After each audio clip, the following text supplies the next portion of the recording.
Hello everyone, I'm Phil Rowley, and on today's Outcast video tip, I'm going to show you how to successfully land a fish in your float tube or pontoon boat. This is big.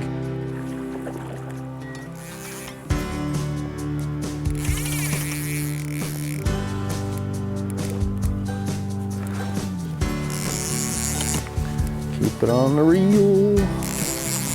Big fish. Side pressure.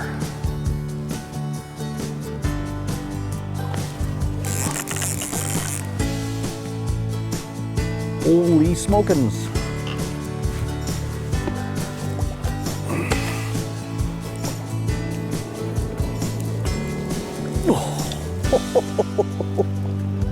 Now that's a trout. That is a gorgeous fish.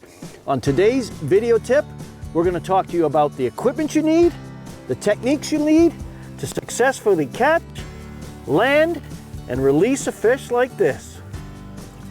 Woo! The goal in any catch and release situation is safety. Safety for you, the angler, so you don't get yourself in a position where you might actually tip the boat out, lose some gear, fall out of the boat yourself if you lean too far forward, and of course for the fish. So when you've landed that fish, you can revive it, release it, and somebody else can have and enjoy that moment just like you on another day.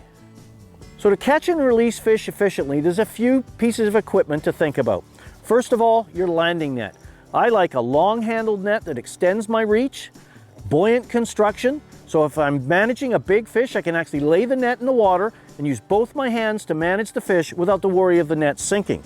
I want a net size that is appropriate for the size of fish I anticipate. It's no use having a tiny net if you've got 20+ inch fish in your local waters to land.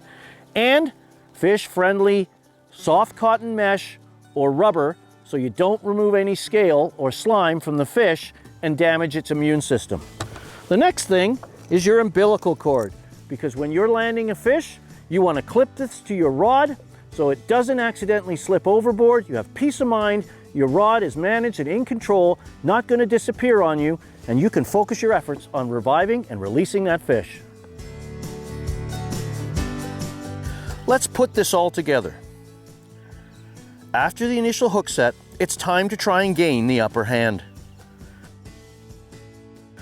Get the line on the reel to avoid catching on something in the boat should the fish run suddenly and accidentally break off. Allow the rod and reel to do its job and tire the fish. With the line on the reel, prepare your landing net. Play the fish and enjoy the experience.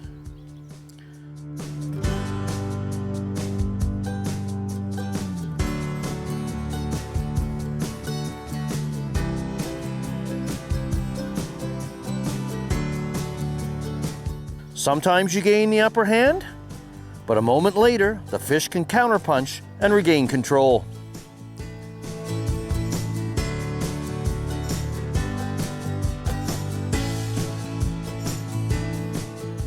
Once the fish tires and shows its sides, it's time to land it.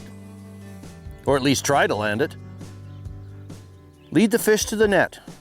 Don't chase it. It may take more than one attempt to land the fish, especially larger ones.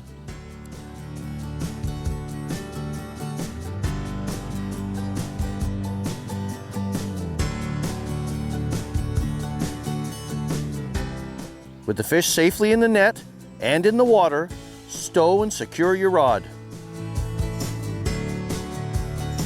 Remember to suppress your excitement. Use slow and deliberate movements.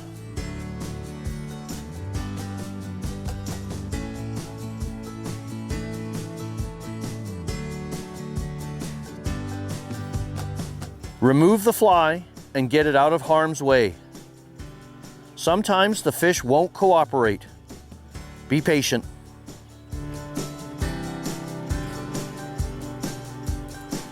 With the fly removed, you can now focus on safely reviving and releasing the fish.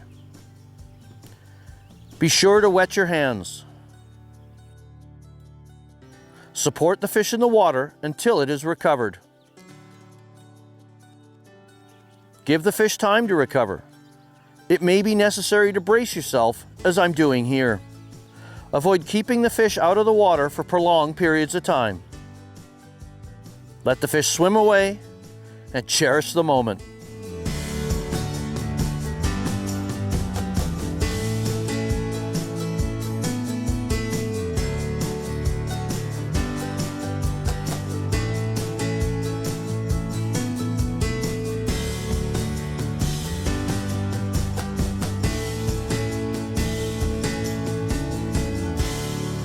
So landing a fish in a float tube really isn't that much different than a pontoon boat.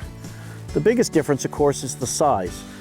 And that just, you don't have the real estate you do in a larger pontoon boat, so you got to be careful where you put your everything, like your landing net, so it's easily accessible. And probably the most critical aspect is your rod management after you land the fish.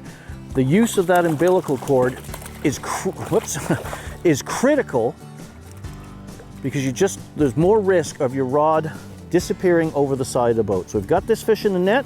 It's not going anywhere. It's resting and recovering. I'm going to grab my umbilical cord, clip it to that stripping guide.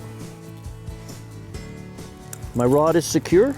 Push it back a little bit, but my rod is not going anywhere. Now I have my hands free to manage the fish. So I'm going to reach in, unhook the fish. These newer style float tubes are great because they're open at the front, so you can get closer to the fish. You don't have to lean over anything. You may want to consider removing the apron if it was a larger fish and you're having trouble managing it.